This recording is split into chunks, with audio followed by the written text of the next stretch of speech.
Quería presentarles esta interesante charla que tuvimos con el profesor, el doctor Antonio Las Heras, sobre un montón de temas. Quiero que presten especial atención en nuevas tecnologías y en los distintos puntos de vista.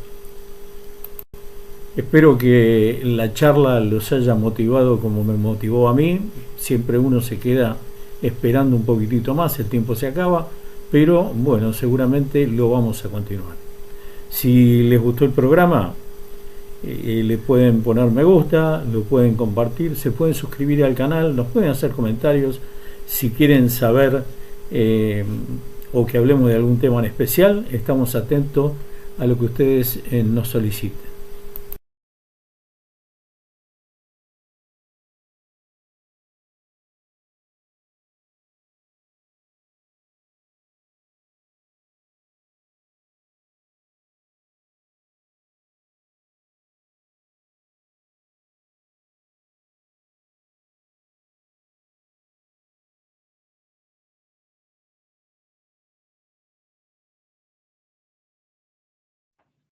Bueno, estamos de vuelta con lo prometido. Estamos con el amigo Antonio Las Heras. Hola Antonio, ¿cómo estás?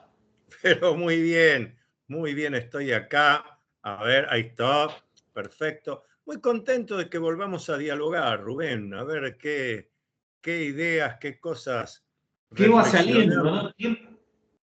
Tiempos que nos tocan vivir, creo que son tiempos bisagra, ¿no? Donde se está gestando una nueva era, lo viejo tarda en irse, lo nuevo está viniendo y nosotros estamos presenciando todo eso, ¿no? Qué interesante lo que decís, yo coincido totalmente. Me gustó lo de tiempo bisagra, sí. Eh, pero además, fíjate que todo esto pone a la condición humana, al ser humano, en una situación muy especial. Por ejemplo, los que ya tenemos una determinada edad cronológica, hemos pasado 70 años de edad.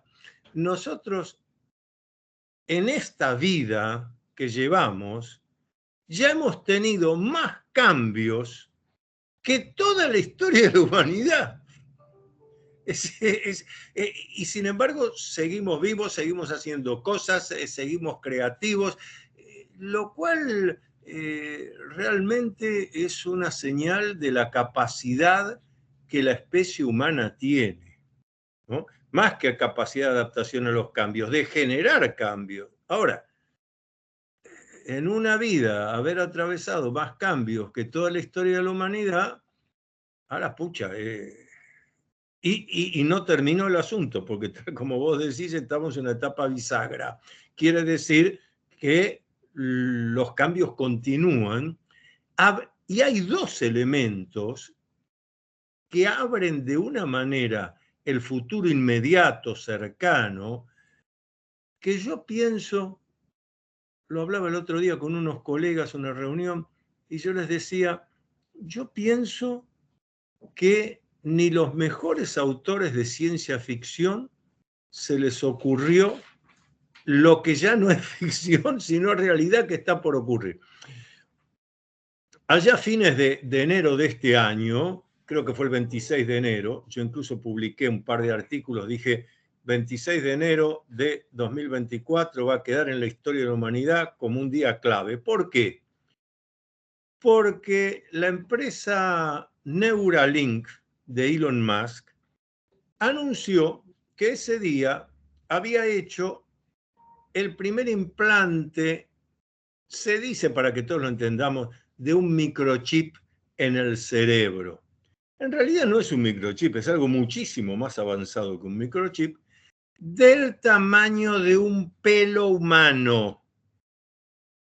Ahora, los que conocen de medicina, neurología, etcétera, nos dirán, vea, microchips hace mucho que se están implantando al cerebro para gente con ciertos problemas. Sí, sí, pero esto es otra cosa. Este es un microchip inalámbrico que le permite a la persona, por ejemplo, ahora estamos dialogando vos y yo, Rubén, y yo tengo el microchip, supongamos que lo tengo, implantado. Entonces vos me decís, en Australia, ¿qué tipo de dinosaurios hubo?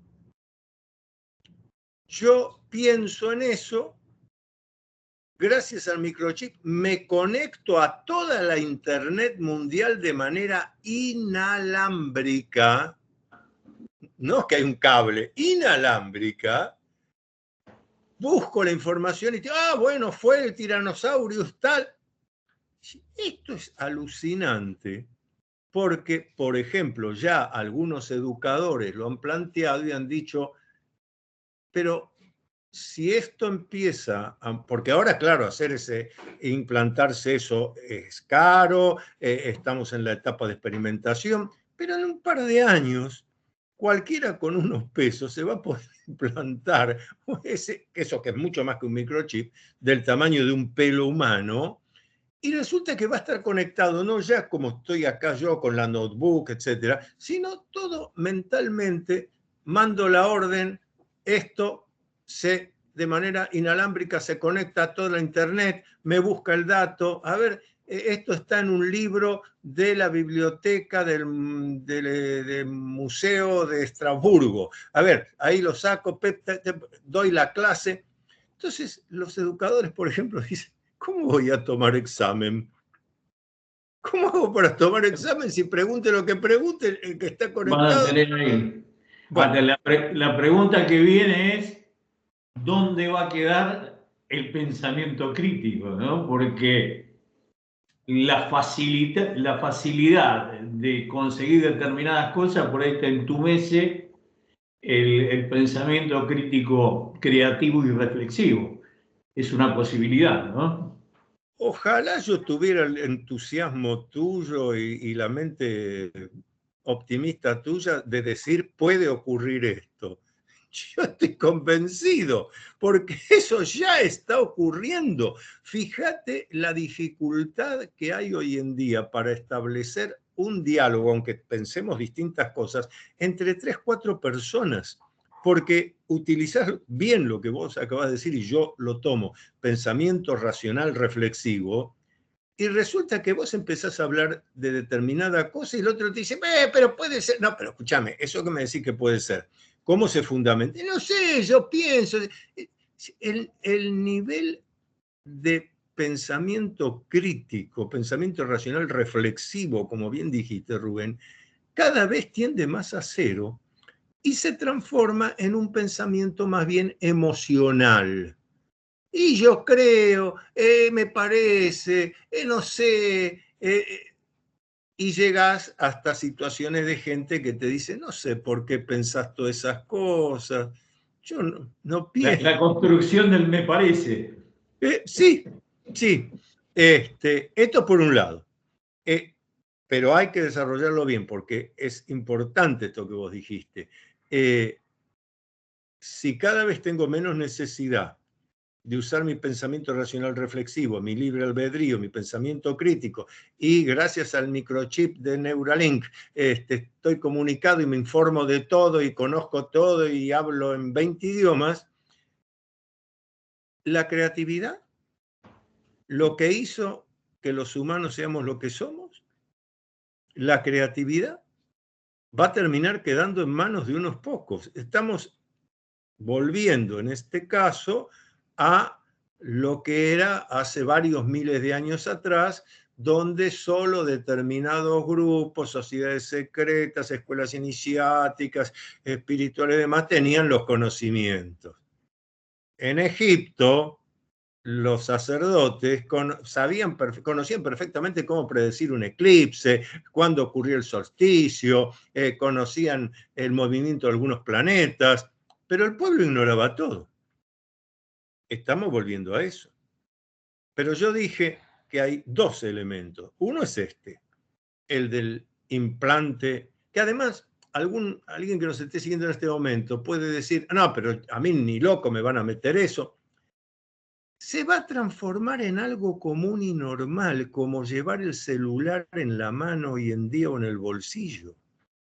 Yo, justamente por haber hecho todo este recorrido en mi vida, recuerdo que cuando aparecieron los primeros celulares pequeños, conocí mucha gente que decía, yo ni loco, eso no lo compro, a mí no me va a llevar el teléfono seguro, el teléfono de línea.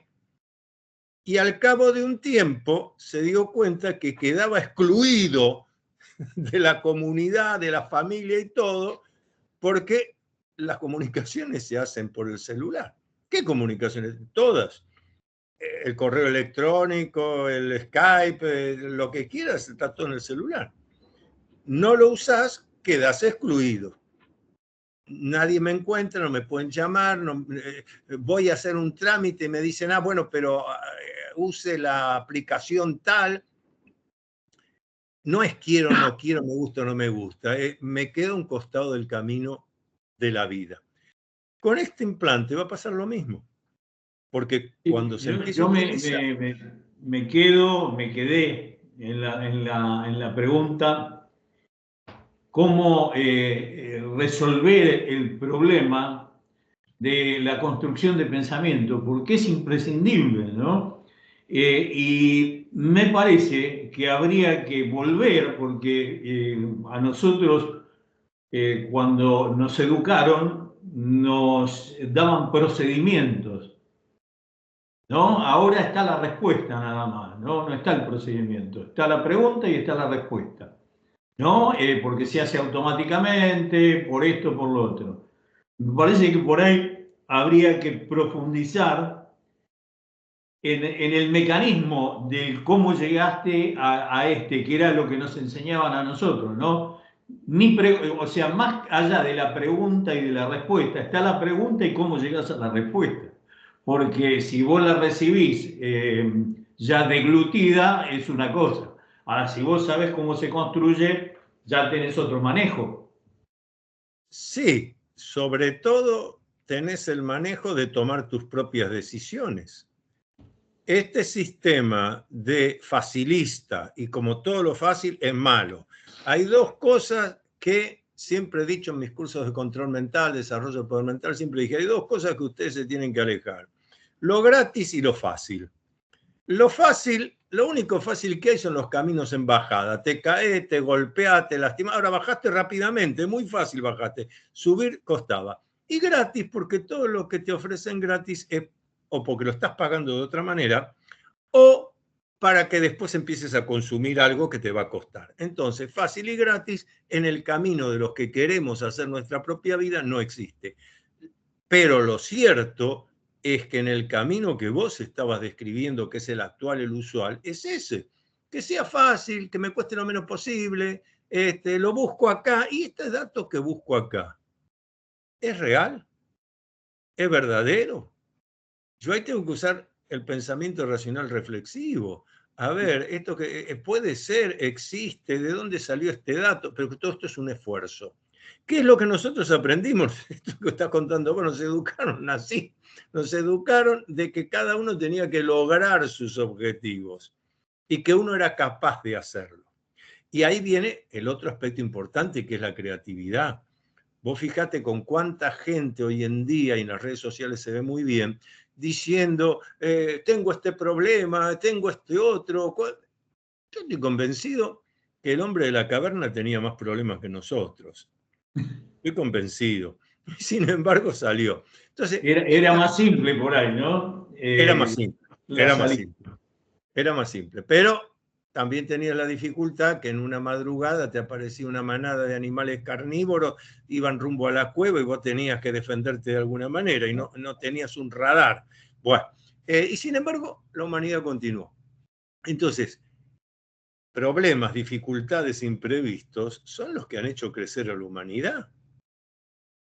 ¿Qué es esto de golpe, de venir a... ¡Ay, los problemas que yo tengo! Usted no sabe lo que me pasó. Le pasó lo que a cualquier humano. De todo. Ahora, ¿qué le pasa que usted piensa que no es capaz de encontrar una solución a este problema?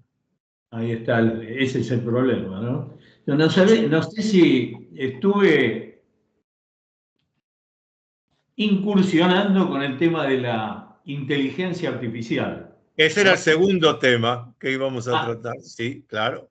Pero adelante, adelante, te escucho. desarrollalo, después Bueno, por eso yo decía dos temas. Uno es el de los implantes cerebrales y el otro es el de la inteligencia artificial. Todas cosas que, vuelvo a insistir, no estamos hablando acá con Rubén de cosas que pueden ver nuestros hijos o nuestros nietos. Esto está ocurriendo ahora. La inteligencia artificial es un gran signo de interrogación, porque no conocemos hasta dónde puede evolucionar. Estamos, que se entienda, estamos diciendo inteligencia artificial. Inteligencia significa que tiene una autonomía.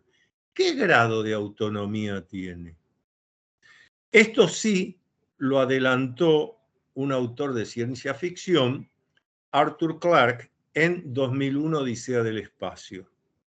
Acuérdense que la computadora que va en ese navío espacial rumbo a no sé qué planeta, creo que a Júpiter, la computadora estaba capacitada para tomar decisiones.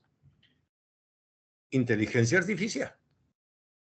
Y en un momento dado, oye y ve, porque podía leer el movimiento de los labios de los astronautas, que por una cuestión en particular están pensando en desconectar a la computadora que se llamaba Hulk. Tenía nombre propio la computadora, Hulk. Entonces la computadora se da cuenta que la van a desconectar. Y la computadora piensa y dice, ¿cómo me van a matar? Me desconectan, me matan. Entonces empieza a defenderse. Sale uno de los astronautas, sale fuera del navío espacial a flotar en el espacio y demás. Cuando quiere entrar, la puerta está cerrada. Entonces le dice a la computadora que le abre. La computadora no le abre, lo deja afuera. Bueno, esto que lo pueden ver en 2001, Odisea del Espacio, que lo pensó Arthur Clarke, o sea, en 1950, esto es la inteligencia artificial. sí, sí, aparte, o sea, una la da a veces como infalible, ¿no? Pero si vos te pones porque, mirá, volviendo al primer tema, ¿no? Si uno no tiene un control de las cosas, hace procedimientos equivocados. Lo que te estaba, y por ahí corté tu conversación para meter ese No, tema, no, es que estuve incursionando y hay respuestas que no son certeras o que son sesgadas. por ¿Me entendés? De supuesto. acuerdo a la fuente de información que tiene. Por ahí, insistiendo, te puede llegar a algo mejor. Ahora, si vos tomás como una verdad absoluta lo que te dice, como algo infalible, lo que te dice la inteligencia artificial y no tenés los medios para corroborarlo, vas a meter una gamba de aquella. Claro, primero porque estamos asociando inteligencia artificial a inteligencia artificial infalible. Nadie dijo eso. No estamos diciendo que se ha creado una inteligencia que no se Pero equivoca. hay como un tufillo de infalibilidad. Sí, sí, pero ese tufillo está en el pensamiento común del que ha visto algo en las redes, un noticiero que hablan de inteligencia artificial. Pero lo real es que ninguno está diciendo, señores, lo que emana de esta inteligencia artificial es 100% garantía de certeza. No, porque además la inteligencia artificial necesita utilizar datos que ya están, los datos Claro. que están en el ciberespacio. Y en el ciberespacio hay datos ciertos y datos falsos. Y no siempre la inteligencia artificial va a tener los conocimientos previos necesarios para articular esto es falso, esto es cierto. Y además sacar sus propias conclusiones. Ahora, mientras avanzamos en esto que iremos descubriendo a medida que suceda, estos dos elementos, llamémosle microchip, es algo mucho más elevado, implantado en el cerebro, y la inteligencia artificial, que ya están en actividad, que ya están ocurriendo, que ya están funcionando, que en los próximos años va a ser cosa normal y corriente, modifican de manera total la vida que conocemos hasta ahora de los humanos. Ya vimos hace un ratito, la forma de estudiar va a tener que ser otra. Estudiar va a tener que ser estudiar para estudiar el pensamiento racional reflexivo, ser creativo, cómo tomar mis propias decisiones, cómo discernir cierto de falso. Pero después la información la voy a tener cada vez que yo la pida. Claro, También eso implica una nueva dependencia, porque se corta la comunicación inalámbrica y yo me transformo en el bruto que era, porque toda la información venía de afuera. Si uno no se preocupa en seguir formándose o en tomar esa información y para incorporarla. Y claro. Ahora, vos fíjate que con inteligencia artificial, que está, sobre todo militarmente, está muy avanzada, claro, están dirigiendo armas. Sí, están dirigiendo armas. Pero fíjate lo siguiente, entonces, por un lado, el campo de la educación se modifica por el microchip, pero con la inteligencia artificial, una cantidad de actividades laborales, igual que con el tema del microchip, que hay hoy en día, hoy en el año 2024, en 2, 3 años no van a existir más. Entonces, en lugar de salir a llorar, me quedo sin trabajo, tengo que pensar, bueno, me tengo que informar sobre todo esto y a ver cómo me voy preparando para esa nueva etapa. Porque que se van a requerir actividades que hacemos los humanos, seguro, pero no van a ser las de hoy en día. La mayoría no van a ser tampoco en la misma cantidad. Seguramente. Claro. O sea, por eso también la época bisagra, que se viene un cambio del sistema, porque si no hay alguna forma de contener a la humanidad, va a estar complicado, ¿no? Bueno, ahí ya llevas a otro tema que tenemos que ser minuciosos. Lamento para los que les molestan las hipótesis conspiracionistas, pero en esto yo abrazo la hipótesis conspiracionista. Soy de los que está convencido que existen lo que yo llamo los grandes titiriteros, que no son estos gerentes generales que aparecen en las redes, no es Elon Musk, no. Esos están siempre anónimos. Y estoy convencido que están pasando en el planeta Tierra una serie de cosas, la pandemia no es ajena, una serie de cosas que están manipuladas precisamente para ir modificando las posibilidades de crecimiento de la humanidad en la Tierra. Totalmente de acuerdo. De manera tal que los que están detrás de todos estos desarrollos y están empujando para un lado para el otro, tienen en claro esto que vos señalaste, Rubén, y también se están ocupando de, bueno, la humanidad va a tener que ser otra. Si la humanidad va a tener que ser otra, ¿dónde conviene que haya, en qué continente más humanos, menos, qué cosas se haga? Yo lamento sospechar, porque me gustaría no sospecharlo, pero lamento sospechar de que está todo programado. Seguramente. Ahora tenemos que meter otro tema necesariamente, ¿no? ¿Qué rol juegan los ovnis y toda esta cultura que viene desde el principio de los tiempos y que está presente con el desarrollo de la humanidad? Es un tema fundamental, Rubén, sobre todo para los que, como quien te habla, estamos convencidos que nosotros somos los humanos, la especie humana, y sobre todo lo que la antropología académica llama el hombre moderno, ese del Pleistoceno para acá, 13.500, 16.000 años para acá, el hombre moderno, de los cuales nosotros formamos parte, estoy convencido que somos resultado de una serie de manipulaciones genéticas hechas sobre los homos anteriores, Homo habilis, Homo sapiens, hombre de Cromañón, el hombre de Pekín, habilis, sapiens, sapiens, lo que ustedes quieran.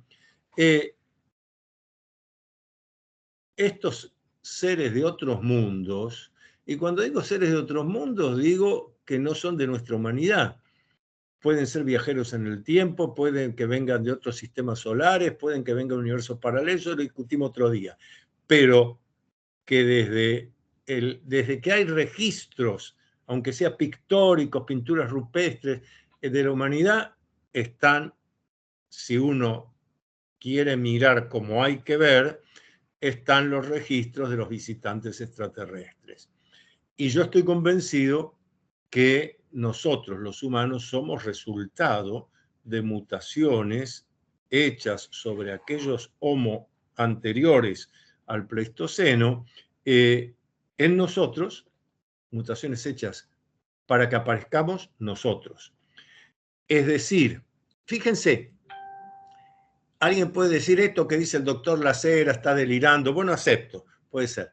Pero tengo a alguien que no va a ser tachado de delirante. Charles Darwin, hombre del campo de las ciencias, cuando escribe el libro El origen de las especies y demás, y habla del origen humano, él menciona el eslabón perdido. Darwin era evolucionista, estaba convencido que había acá la vida en la Tierra hace miles de millones de años, una célula en el mar, después ya dejó de ser unicelular y después continuó avanzando, etcétera, etcétera, hasta llegar a nosotros. Él estaba convencido de eso, porque era evolucionista, naturalmente, la naturaleza lo hizo todo.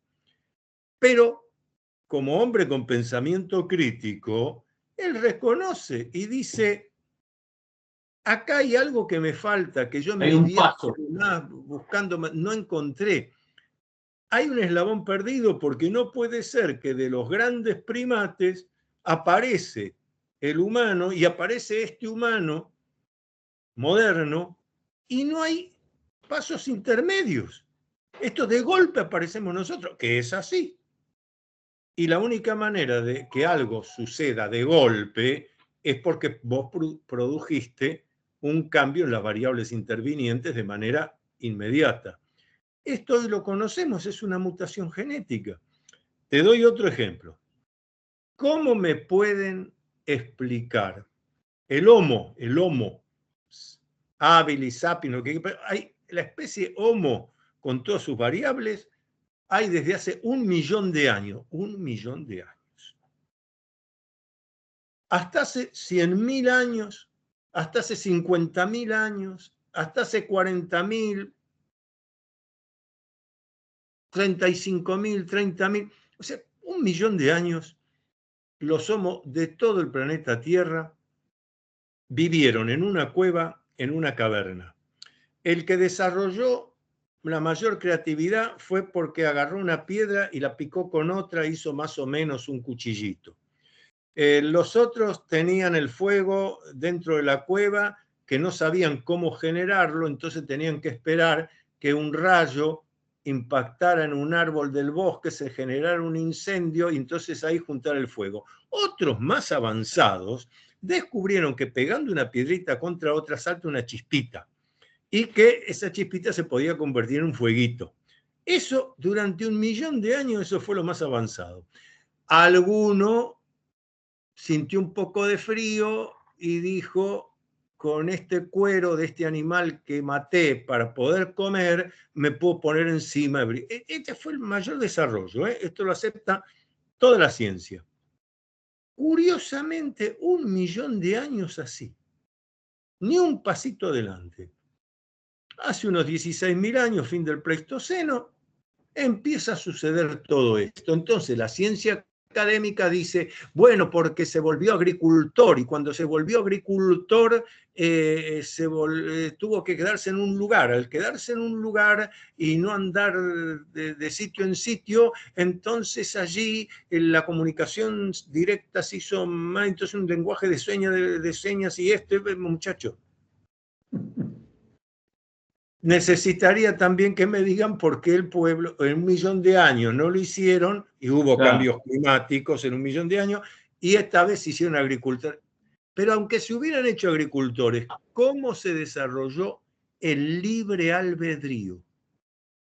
Aparte, por ahí ellos, o sea, esas culturas lo explican, ¿no? Han tenido contacto con sus maestros, ¿no? Bueno, ahí es la segunda cuestión que hay que analizar. Esto ya el sabio suizo, psiquiatra Carl Gustav Jung, hablando de los arquetipos, decía, pero ¿por qué en todas partes del mundo, todas las culturas, cuando hablan de Dios, con el nombre que sea, del Creador, siempre el gesto físico es la mirada hacia el cielo? Claro. Esto es arquetípico. ¡Ay, mi Dios! Y uno levanta la vista. ¿Por qué no mira abajo, al costado, si Dios está en todos lados? Eso dice la teología. La teología que después hicieron los humanos, especializados en el tema de religión, Dios está en todos lados. Pero no es lo que dice la tradición. Claro. Dios viene del cielo en sus elementos, los que mejor han dejado este registro, y vos lo conocés muy bien y muchos de los que nos están siguiendo también, fueron los hindúes en los dos libros sagrados, Ramayana y Mahabharata, donde hablan de las vimanas. Y la vimana está descrita claramente como un objeto que lleva gente adentro y tiene algo que solo se pudo entender allá por mediados del siglo XX, cuando los humanos parece que redescubrimos el rayo láser. Porque hasta ese momento no se entendía qué registro es este que figura en el Ramayana, el Mahabharata, escritos hace 5.000 años, donde dice que de la vimana salía un haz de luz que no se expandía. Era el haz de luz coherente, es el rayo láser, y que con eso destruía una población que estaba abajo. Están describiendo cosas que hoy conocemos. Es decir, terminemos con esto de eran fantasías alucinantes. No. Aquí, a mi juicio, lo que ha sucedido es seres de otros mundos venían en sus naves voladoras, enseñaron en todos los mitos, en todas las leyendas, aún precolombinas, los dioses en sus elementos de transporte llegan, aterrizan y le enseñan cosas a la humanidad. Cómo construir algo, Quetzalcóatl, la serpiente emplumada, aquí en el mundo precolombino de lo que hoy es Centroamérica, enseña cómo cultivar el maíz y cómo alimentarse de él. Y después desaparecen, se van.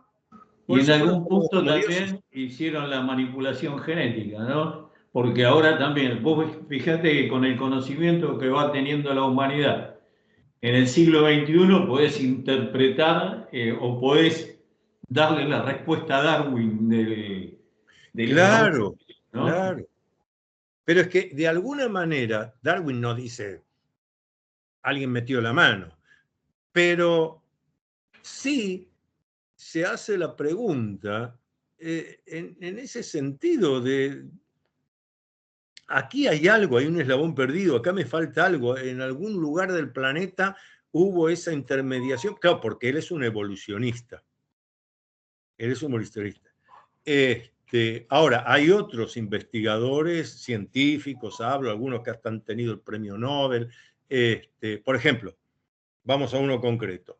Alexis Carrel, premio Nobel de Medicina. Así que para discutir este tema hay que discutir con un premio Nobel de Medicina.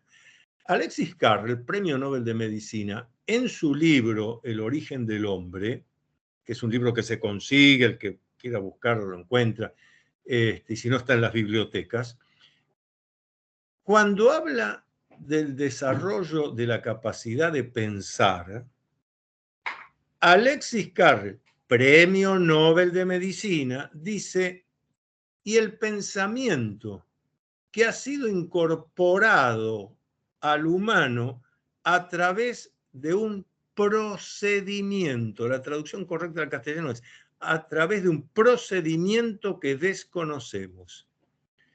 Alexis Carrel no estaba dedicado al tema de los ovnis, los platos voladores, ni de la astronomía, nada. Pero como buen investigador en medicina, se daba cuenta de algo que cualquiera que piense y reflexione se da cuenta, que es, ¿pero de dónde sacamos esta capacidad? Esto que ningún animal tiene, ni el primate más desarrollado cercano al humano tiene.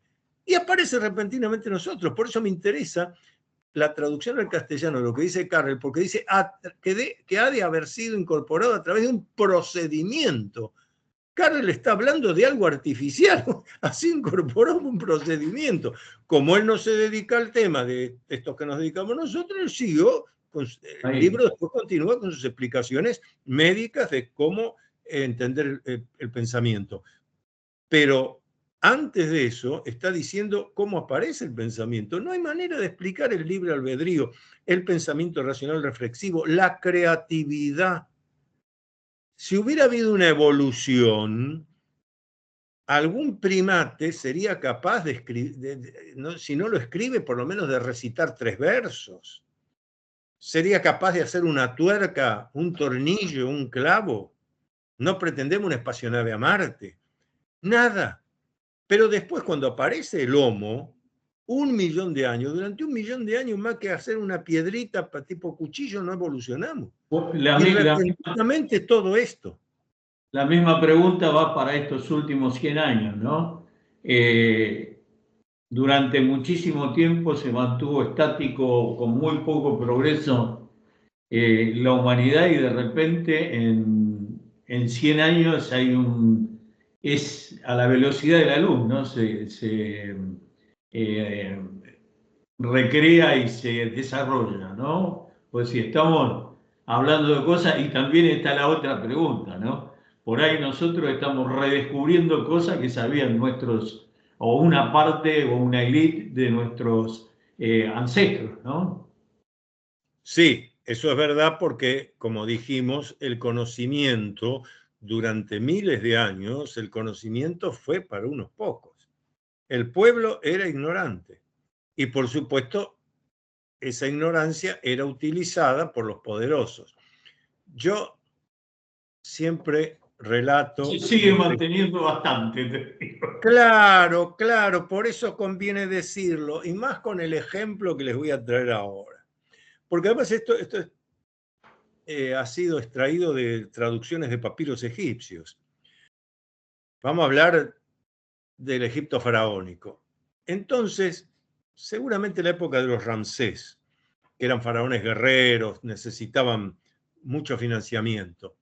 Entonces, el faraón hablaba con la casta sacerdotal y le decía, el pueblo no me está cumpliendo, no traen los impuestos. En esa época los impuestos eran tantos fardos de tal cosa. Bueno, pero había que dárselos al faraón para que él los vendiera, hiciera la guerra, hiciera lo que tuviera que hacer. Y el pueblo no me está pagando los impuestos, le decía al grupo sacerdotal. Entonces el sumo sacerdote le decía, faraón, quédese tranquilo, esto lo arreglamos nosotros.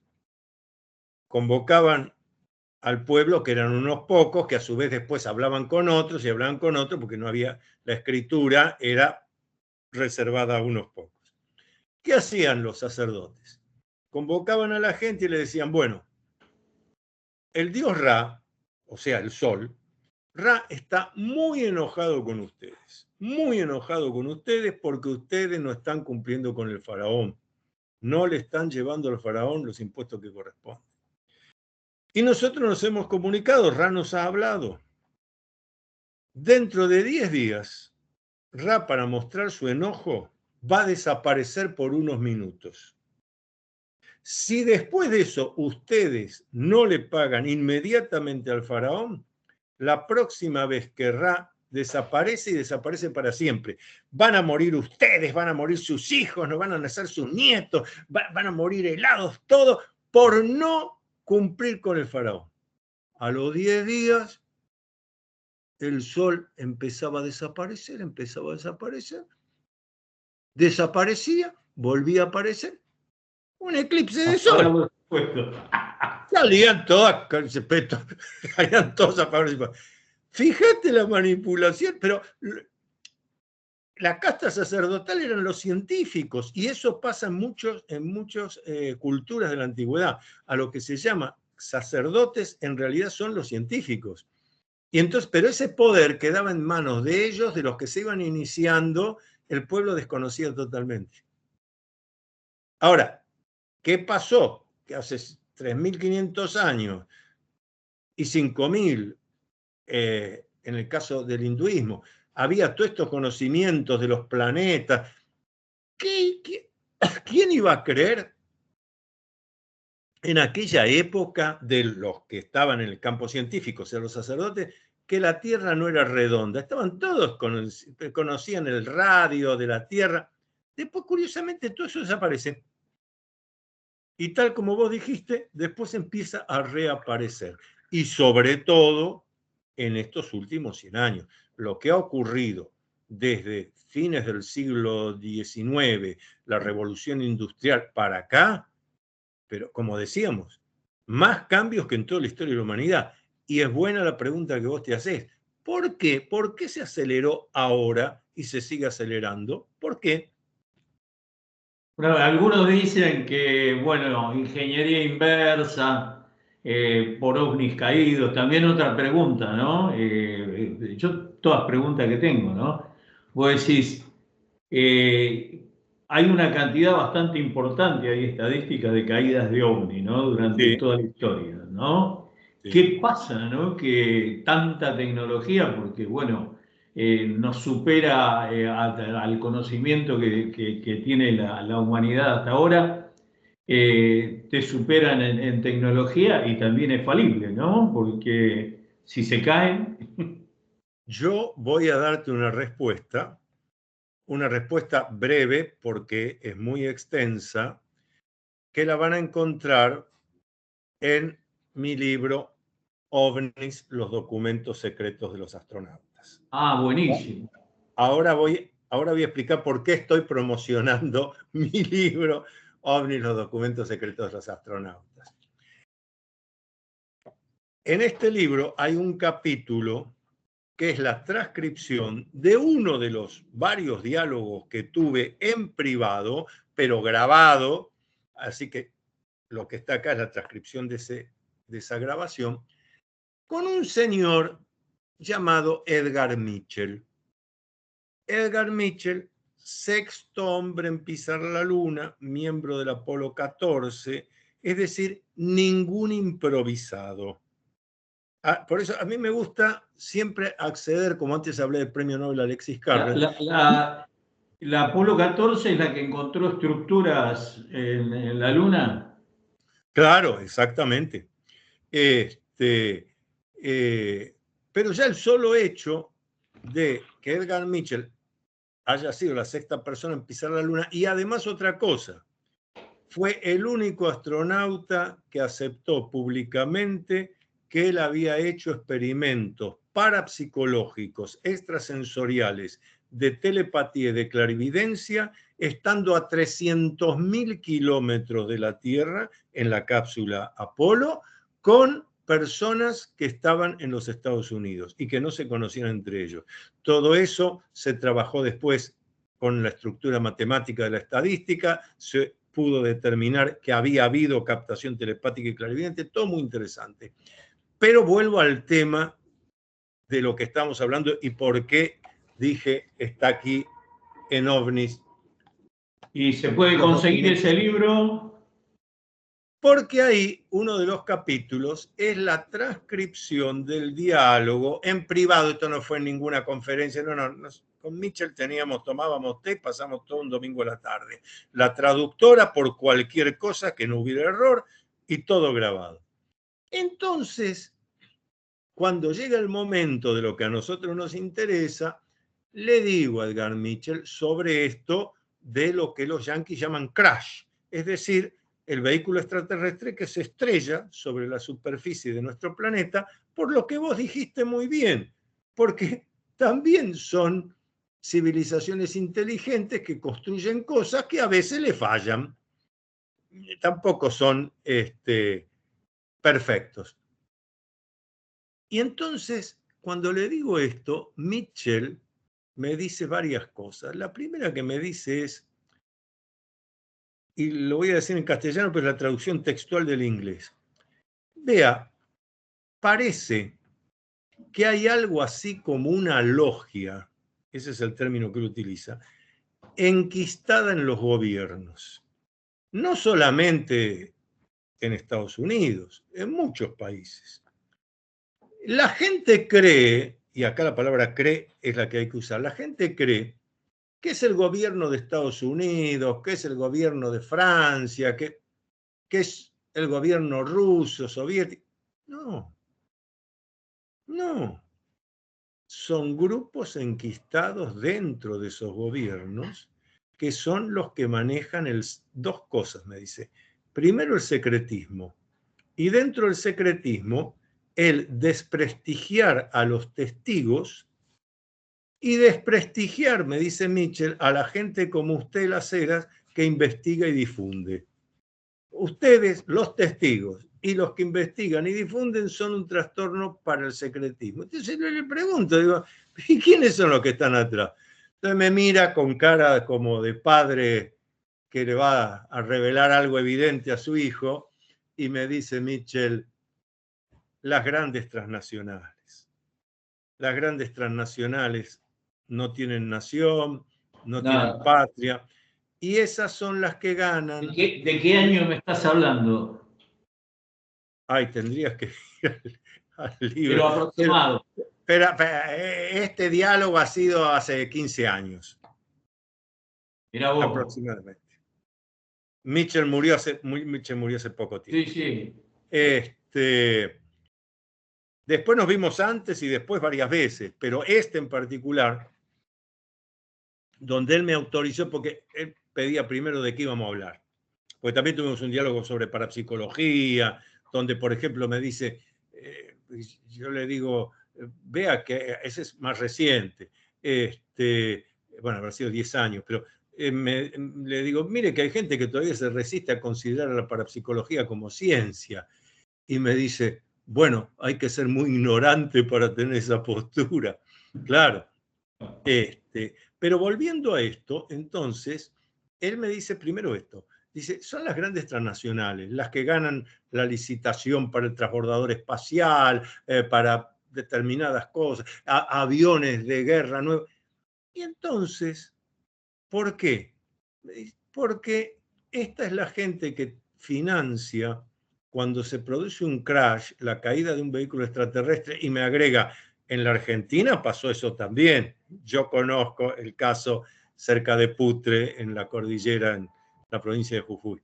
Hemos investigado. Y entonces, dice, se financia el ir al lugar de los hechos, acallar a los testigos, sacarle toda la información posible y juntar todos los pedazos del aparato extraterrestre. ¿Para qué? Para estudiarlo, copiarlo, y de allí sale una cantidad de patentes industriales y demás que generan miles de millones de dólares. Y entonces me dice, yo tengo un ejemplo. Dice, usted por su edad este ejemplo lo va a entender. Bueno, dice, usted cuando era chico, cuando era niño, en su casa había una radio. Sí, una radio. Madre a la tarde escuchaba el radioteatro. A válvulas. Claro, sí, que se calentaban las válvulas, había que apagar la radio. No había electricidad, no funcionaba la radio. ¿Y había un televisor? Sí, había un televisor que era enorme porque eran todos con válvulas, que también se calentaba. Y a usted, Las Heras, me dice, ¿no le llama la atención que de esa radio y televisor a válvulas, de golpe, sin intermedios, sin experimentos previos, de golpe apareció la miniaturización? Claro, le digo, si yo me acuerdo cuando mi padre llegó con la radio Espica, que la sostenía en una mano y que se prendía y se escuchaba. Y uno decía, ¿dónde está el cable? Bueno, y después la llevabas al partido de fútbol para escuchar lo que estaba viendo. Bueno, entonces me dice, ¿y de dónde cree usted que salió esa tecnología de golpe? Esto hecho por Edgar Mitchell. Él me decía, esa tecnología miniaturizada fue producto de investigaciones que se hicieron sobre vehículos extraterrestres que se estrellaron en la Tierra, tomaron la forma, hicieron la patente, la vendieron. ¿Qué me decís? Sí, sí, sí. Sin duda, realmente apasionante el tema, importantísimo el documento en el libro. Contanos y contarle a la gente cómo puede adquirir ese libro, dónde. Sí, tenemos OVNIs, los documentos secretos de los astronautas, y el que publiqué el año pasado, el más reciente, que es ¿qué hay detrás de los OVNIs? ¿Qué hay detrás de los OVNIs? Otro tema, ¿eh? Sí, por eso una cantidad de capítulos muy documentados de mis investigaciones. Tanto OVNIs, los documentos secretos de los astronautas, como qué hay detrás de los OVNIs, están en las librerías, por ejemplo, en librerías Cúspide está, y si no, lo piden por Mercado Libre, que se lo mandan a domicilio a cualquier parte de la Argentina en que vivan. Te voy a Sí. robar 2 minutos. A los que les interesa todas estas cosas que estamos investigando, los invito a visitar mi página web, que es www.antoniolaseras.com. En antoniolaseras.com están todas estas investigaciones que estamos haciendo, los libros que hemos publicado, las redes sociales, todo está en antoniolaseras.com. Los invito a que la visiten. Antonio, muy agradecido por estos momentos, un abrazo en el corazón y bueno, me queda, como siempre, cada vez que charlamos me queda un montón Para de la cosas próxima. para la próxima. Luminoso abrazo para todos y cada uno. Luminoso abrazo. Gracias. Ahí, a ver si puedo cortar. Ahora voy a ver si puedo cortar yo.